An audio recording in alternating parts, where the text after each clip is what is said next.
today's music topic, Chopin. Chopin is just the love of every pianist. I mean, what's there not to love about Chopin? Everything he wrote was just wonderful. Have you guys ever wondered why do pianists look so constipated or have those crazy facial expressions when we're playing Chopin? It's because Chopin really has this exquisite beauty that's really just specific to Chopin, and you can never quite reach there.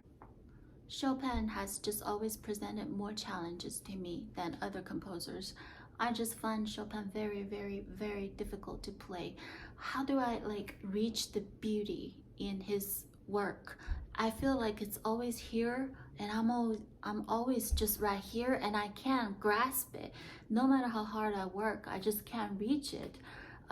Examples of that would be the B minor sonata and the E minor concerto.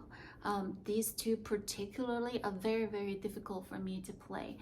I think part of the reason for that is Chopin technique is very different from others. Liszt technique is actually very specific to each piece. And if you were to master that specific technique, Liszt actually is very playable, especially with time. But Chopin is just a different beast. It's a whole school of its own, especially the left hand. The virtuosity that requires in Chopin is pretty marvelous. So why is Chopin so nerve-wracking to play? Chopin's music gives an illusion of freedom. He tricks you into thinking, oh, his music gives you all the freedom to play, but it's really not like that. Chopin was a romantic who detests romanticism.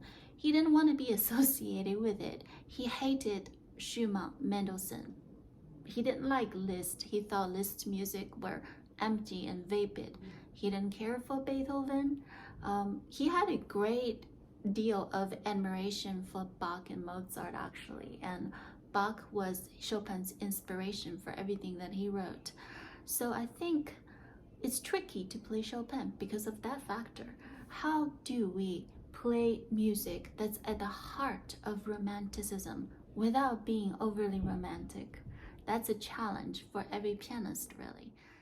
Using all shades of dynamics and colors in Chopin can help with that. Chopin himself, when he played the piano, he had 50 shades of dynamics. His color were just impeccable in the tones that he was able to produce. It was really marvelous. So as modern day pianists, we're challenged with the same problem when we play Chopin, is that every note is colorful. Every note is a singing note. To me, Chopin just requires certain kind of finesse. 3 tips on how to play Chopin well. In Chopin, a rubato must be a true rubato.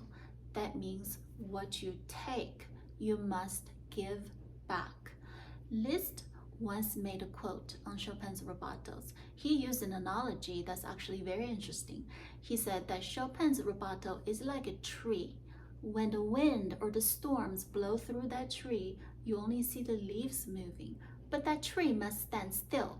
I think what he really meant by that is the metric pulse, the steady rhythm, the pulse has to be the same. You actually cannot sway too much from changing that metric pulse, otherwise it goes wild. Chopin's rubato must be contained within structure, within the box.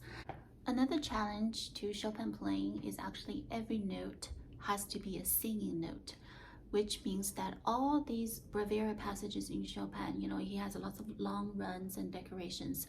Those are actually functional.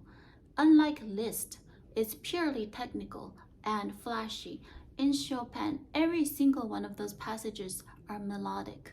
They are functional decorations, which makes it even harder to bring out. Chopin's music is actually bizarrely dissonant, just like Bach's. You find lots of strange dissonance and harmonies in it that really didn't belong to his days. So counterpoints in Chopin are actually very important.